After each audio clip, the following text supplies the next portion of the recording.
Welcome to the Word on Campus, where we take a behind-the-scenes look at how some of the best university podcasts get made. With us today is Dave Etler, an Administrative Services Coordinator at the University of Iowa, Roy J. and Lucille A. Carver College of Medicine, and the producer and co-host of the Short Coat podcast. I was doing a little bit of research on you, Dave, so I got this. Dave sees his role in the medical school as being a cheerleader for medical students when he can point a student in the right direction or offer them a way to achieve something without sacrificing who they fundamentally are. He says he can go home feeling good about the day. So we'll get to that and his role in making the Short Coat podcast. Dave, welcome to the show. Yeah, thank you very much for having me. Appreciate it.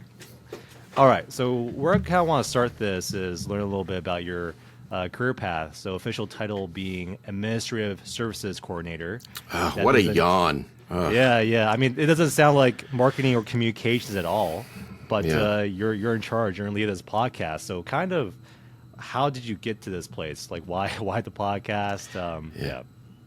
Well, so I have been working here at the Carver College of Medicine in the Office of Student Affairs and Curriculum for going on, I guess we're going on 22 years. So the first 10 years, I did not do this. And then around that time, I started thinking, I'm a little bored of moving papers around and moving money from one place to another and all this kind of stuff.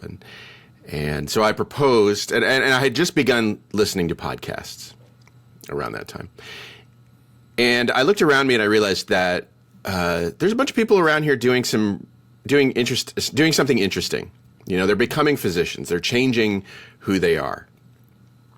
And so I proposed a podcast to my boss, and he was like, for some reason, he was like, yeah, let's do it. It wasn't any like, oh, you need to write up a proposal. You need to, figure out exactly how it's going to go, all this kind of stuff. He's like, yeah, just do it. For which I am forever grateful for, because it really kind of changed how I see my work. It kind of made me part of the process rather than, being just a cog.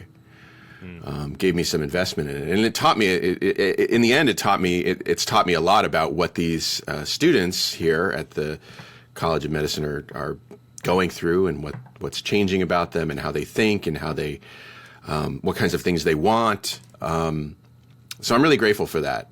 I think it's enabled me to keep staying here without, being super bored. So it's been a gift for me.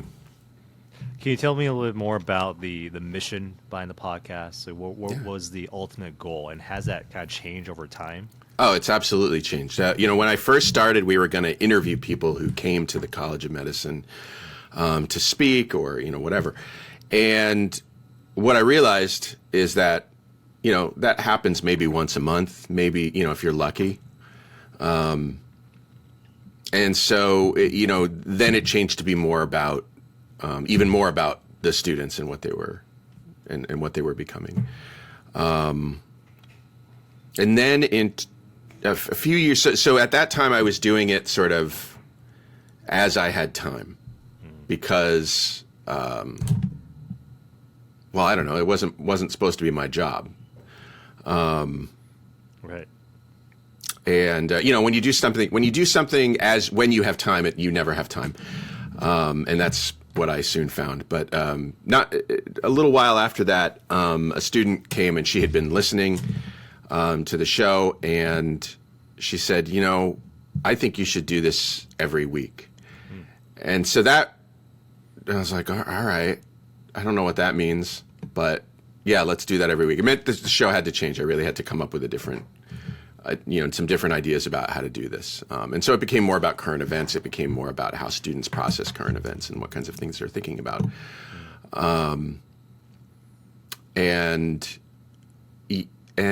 So that's how it's, and it keeps changing. I'm easily bored, I guess, as I might have already implied. And and I just, I'm always tinkering. I'm always fiddling with it. I'm sure you're not supposed to do that. But I think it's consistent enough that listeners are okay with it. Why not? And I don't think, experiment? I also don't think that, and maybe I'm wrong about this, but I don't think that most listeners are completists. So they may not realize what I was doing 3 years ago. Or they might, I don't know. They call you out. Nobody's ever called me out. I have a lot of insecurities about this, Robert. Like, for instance, in the beginning, because it kind of wasn't officially my job, I was kind of, so medicine, I don't know if you know this about medicine. Medicine is very hierarchical, especially academic medicine, because, there's the university president, and above them is the regents. And then, below the university president, there's the deans, and then there's there's so many people in charge. And as far as I knew, none of them knew what I was doing. And so I thought any second now somebody's going to be like, who the hell is that guy? Yeah. What? Who let him do this? And I remember one day, one of the co-hosts came to the studio to start recording, and she said, "Oh yeah, I told Dean so and so that I had to come to the podcast." I'm like, "You didn't? No, tell me you didn't do that." Yeah. But she was like, "No, it's okay. She likes it." So I was like, "Oh, people know," and it's a really weird situation. I don't know, like. People know you're all right. People know they were all right. Like, it's fine. Yeah. Well, but that was.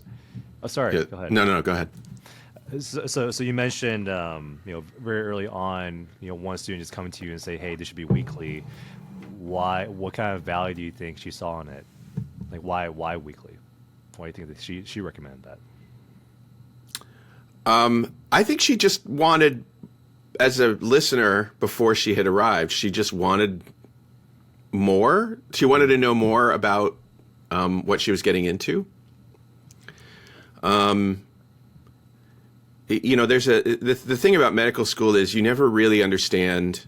People could tell you ad nauseum what medical school is like, but you're never really going to understand it. And I think most people who are thinking about applying to medical school, they know that, and so they crave more information. And so I'm guessing that's what, I never really asked, but I'm guessing that's what her motivation was. Super grateful to her for pushing me into doing that. It's a lot of work, but it's totally worth it. Yeah, I think. Yeah. And when I listen to a short coat, that aspect really sticks out. Just providing this perspective about medical school, and also what happens afterwards. That's just not part of the traditional curriculum at all. Probably not many people would know unless they personally know somebody who's working in the field, right? Hear some stories. And at this point, I kind of want to talk about one of the episodes that you recommend listening to. Okay. Right. So this episode is called "Breaking the Silence." Judge Rosemary Aquilina on the power of trauma-informed care. Okay. This is connecting. A part of the episode is connecting to back to Larry Nassar and the USA gymnastics abuse case from a few years ago. I'm curious, why did this episode stick out to you? And it's a pretty heavy topic. Yeah, it is. And not all the shows are heavy at all. I take a lot of my cues from my co-hosts. If they come to me and they're like, "Hey, I'd like to have this person on the show," I'm like, "Great, go get it." And in this particular case, Aline, who was a co-host on this episode, and Jessica, also the co-host, they had brought this person to campus already to talk about the issue of sex abuse, and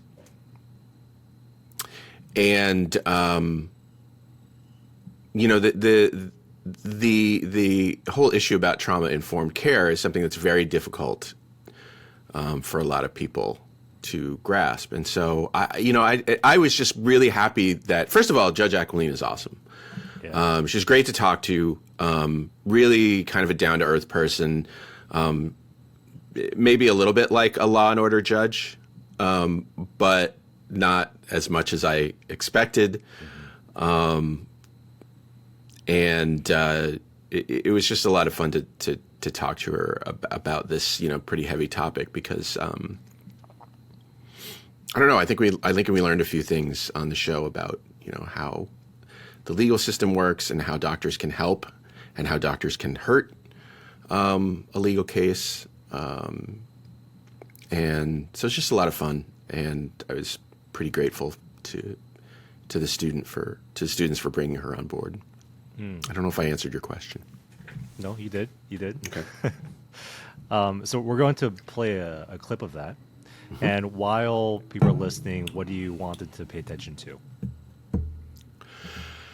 So I guess what I like about this clip is that there's a certain amount of understanding that my co-host, especially Jess, gets out of talking to this person. I mean, they're sort of learning something new.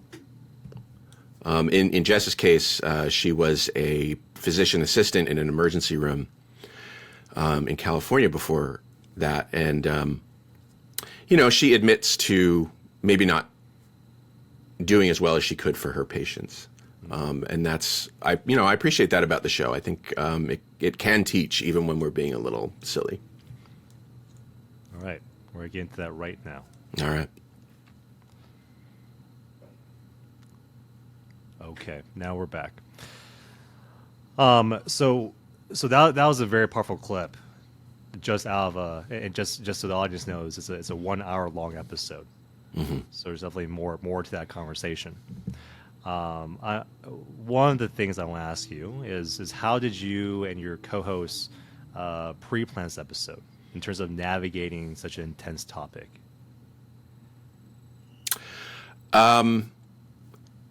So they already knew a whole heck of a lot more than I did coming into the show. And I put, I don't know if it's possible to really understand how awesome my co-hosts are.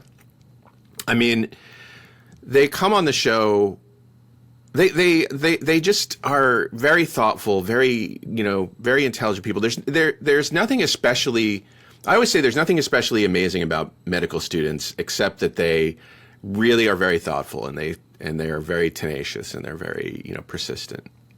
And they kind of have to be to do what they're doing, learning medicine. So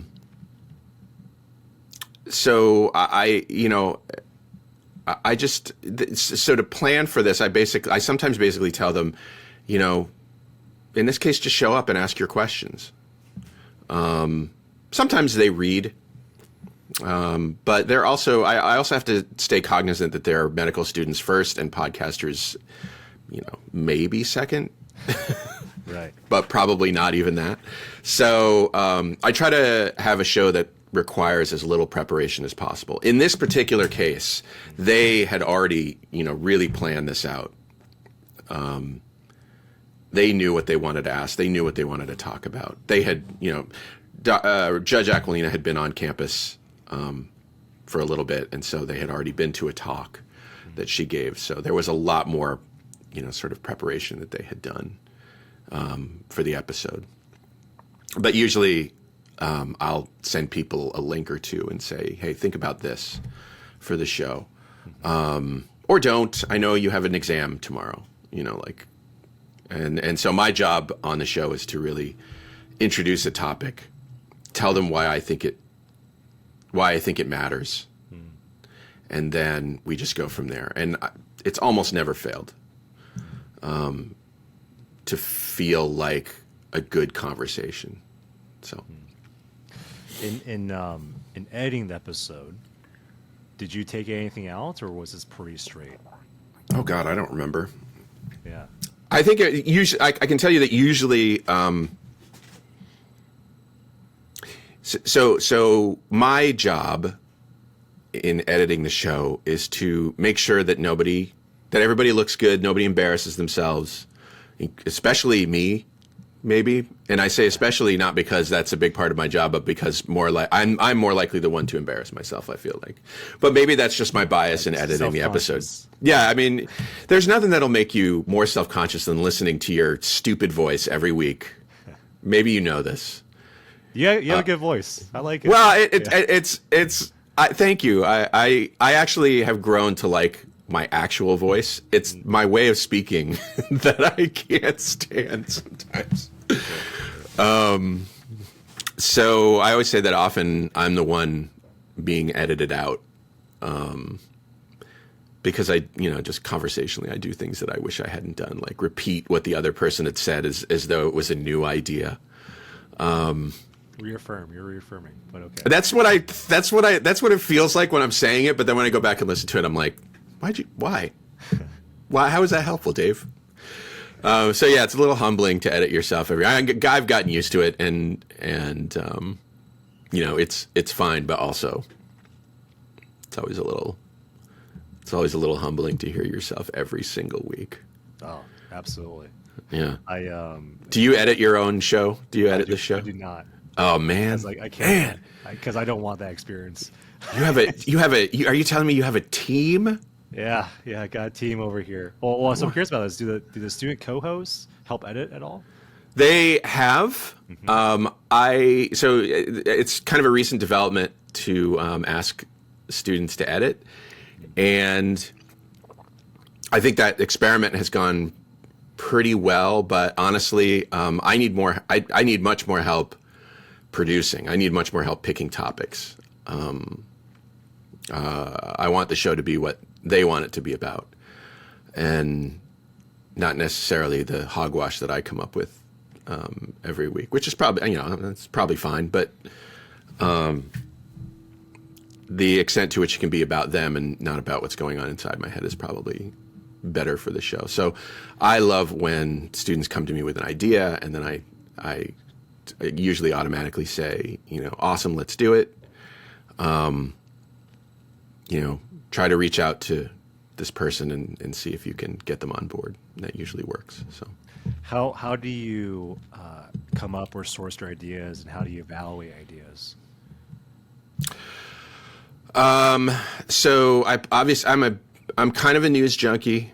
I pay attention to, news in health and news in medical education and things like that. And I try to pick out topics that, from that, that I think will be interesting to talk about. I also get pitched a lot by email, and most of the time that's crap. But every once in a while, a gem will come through, and I'll be like, oh, this sounds interesting. But most of the time, it's people who obviously haven't listened, or people who want to self-promote or whatever. I'm okay in principle with self-promotion, but you got to do it right. You got to do it in a way that sort of makes sense for the show that you're proposing to be on. So sure. And I'll if you're a student, even at another university, if you're a student at another university or a student here, I will almost always say, absolutely, come on the show, for obvious reasons. But if you're, I don't know, if you're a urologist who I sense is, from Chicago, who's obviously trying to drum up business for their urology practice by getting on people's podcasts, I'm like, it's not what we do. Right. It's not the mission of this show. Right. The students that become co-hosts or work on a show with you, do they kind of just self-volunteer? Or yeah. Do you go seek out? Oh, yeah? Like everybody? Well, I mean, yeah, I seek people out. So let me try that again without making so much noise. I don't know if you heard that. Yes, absolutely. Thank you. So when students arrive here, when they matriculate, there is a student activities fair. We have a ton of student activities. There's a lot for students to do here. But they have, we set out a table, and we recruit from the first year students. And so that's how I get a lot of them. Otherwise, they may come to me, and they may come to me as somebody who really wants to be on the show, or just somebody who's curious. Maybe they'll only be on one show. That's totally fine. They've got to pick what they focus on. But obviously, I'm very excited when I get somebody who's like, wants to be a regular on the show. That feels good, but it's also just a relief to know that there's a group of people who want to do it all the time. So, yeah.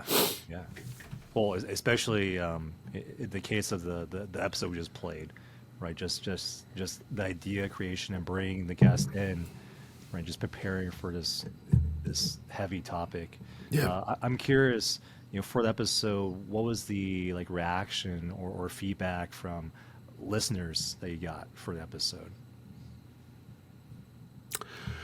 I don't know. I mean, I think,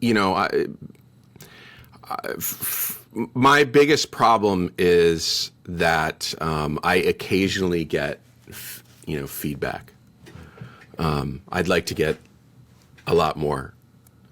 I mean, I could tell from the numbers that people are listening, but I don't always hear about specific episodes. What I hear is, when I hear from people, I hear, oh, I love the show. But I don't generally hear specifics on episodes. I definitely go by vibes. Sure. That's sometimes that's all you got. Yeah. Well, on vibes, outside this episode, because I think this one's a very unique case. In general, for the show, there's definitely this element of humor and levity to it. I guess, how did you decide on that tone, and how do you keep it consistent with just this rotating, team of different students? Well, I suppose it helps that I'm on the show every week, and so that's sort of a bit of consistency. Mm-hmm. It's not always easy when you have a rotating cast. Sometimes you get a group of people that are quieter, and it's usually it's fine. It just feels different, and so I'm like, okay, well, that's what it is this week. It's totally cool.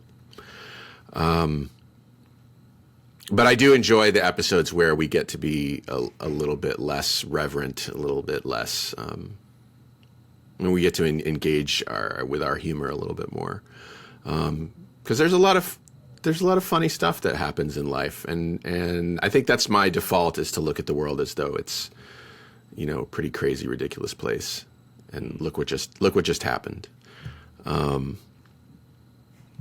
I think that's just, who I am and who a lot of the co-hosts are. They're a young group, generally speaking, and the audience is pretty young. They're generally 18 to 25. I don't think they've yet realized, for the most part, yet realized, how serious their lives will become, their professional lives will become. And so I don't want to force that upon them just yet. So I want to have a good time. I listen to some institutional podcasts from time to time, and I'm almost never engaged with them because I think they're too serious. Or they don't show any, they don't have any, I don't know, they don't have anything, any of what feels to me like personality. Because they're trying to be very serious about what they're doing. And I don't know. That's just not how I like to do things. My favorite podcasts are comedy podcasts, and to the extent that we can be funny, that's what I want to do. Yeah. But I get what you're saying, though. It's just that makes it serious and very formal. Yeah. And kind of a very, very filtered messaging in a sense. Yeah. Yeah. There's a like, and I get it because, remember I said that, I was afraid people would listen. Yeah. Important people would listen. And, I get it. I understand. Maybe someday I'll get in trouble. Yeah. We'll see. Let's see. We'll see what happens. Well, I think that's such a special thing about your show, though. Just this different perspective. That's not as serious, not as formal. Because as you just said, the audience, right? They're this younger age group, kind of all just exploring their career path, right? Yeah. And it's just another kind of like a new, definitely different perspective on what they're getting into. Yeah. Right. Yeah. And I want, ultimately I want them to have fun with their careers. Medicine is a really, there's a lot of talk about burnout in medicine. And we talk about it quite a bit on the show. There's a lot of talk about moral injury in medicine these days. And, we'll talk about that too. But I don't want it to be totally, I don't want it to be a downer when we talk about it. Right. So, right. Because I want to talk a little bit about audience engagement on the show too. So a few things that I noticed. You guys have merch. You guys also have a call-in number for people to dial on the phone and leave you like a voicemail message. usually they email Okay. or Usually, reach out on social media, which is why sometimes I use robot voices for them. Oh, okay. Yeah. The AI revolution has really changed that, though. That now the voices are realistic enough that they're not funny anymore. Right. You I really have used to go look for the robotic voice. Yeah, I used to love the really. Maybe I should go back to. I mean, there are definitely robot voices out there that suck, and maybe I should go back to that. But now they're also, realistic. It's funny. Good. Yeah. I mean, yeah. Well, so how did you like come up with those ideas and like just go ahead and test with them? Because most shows don't have merch. Most shows don't have a call-in number. Yeah. So how did I decide to do that? Yeah, how did you decide to do it? I don't know. I don't remember. It just seemed like a reasonable thing to do. I mean, if you, I know that there are people who want to know more, and I'm always sort of struggling for topics. Sure. And to the extent that my audience can say, here's what I want to hear about, that's awesome. That's exactly what I want. And sometimes they even do that. Yeah. Do you like how often does that happen? Do you get a lot of messages coming in or a lot? No, not a lot. I would say a couple times a month, and some of them are questions that we've already dealt with a lot. Sure. But every once in a while we get a good one. And I'm like I said, I'm okay with repeating ourselves. Like I say, I don't think most listeners are completists, so it's okay if we repeat ourselves a little bit. Mm-hmm. Mm-hmm. Well, so tell me about this. What's coming up next that you're really excited about for the show?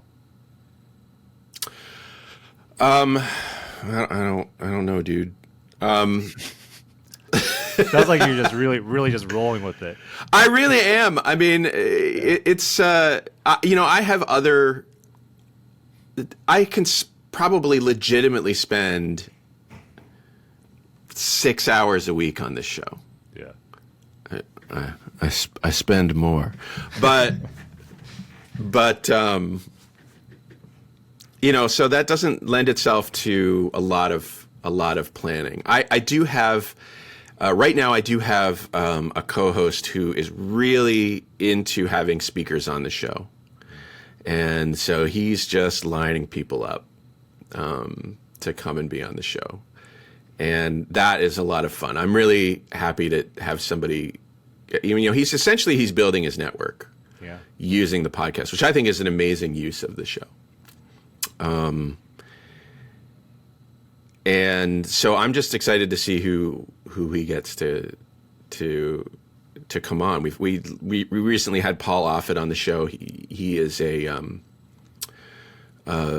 virologist and immunologist. He's been a talking head about vaccine issues in the last few years, as you can imagine. Really fun guy to talk to. That was Jeff's work bringing him on the show, because he wanted to talk to Paul Offit.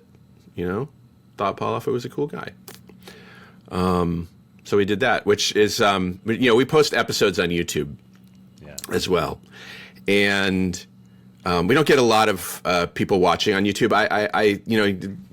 People keep saying, "Oh, YouTube is the next thing for podcasting. Put your episodes on YouTube." Blah blah blah blah blah. I don't see it, but maybe that's just our show. But Paul Offit's show has gotten a lot of engagement, mostly from people who don't appreciate the information that we're trying to get out there. People who, the people that we sort of read about and heard about, who are not into vaccines and who are not into mask mandates and who aren't into all that kind of stuff. So it's been really, that particular show, I'm getting a lot of engagement on. I get several comments a month on that episode, being still. It's still people who run across and are like, you riled a few folks up. Yeah, I'm like, thank you for your algorithmic contribution. I appreciate that. Yeah. Well, I would say the comments are 50-50. Some people are like, "Oh, I love Paul Offit," and other people are like, "Pitchforks." Well, okay. So it sounds like we're gonna wait and see what Jeff comes up with.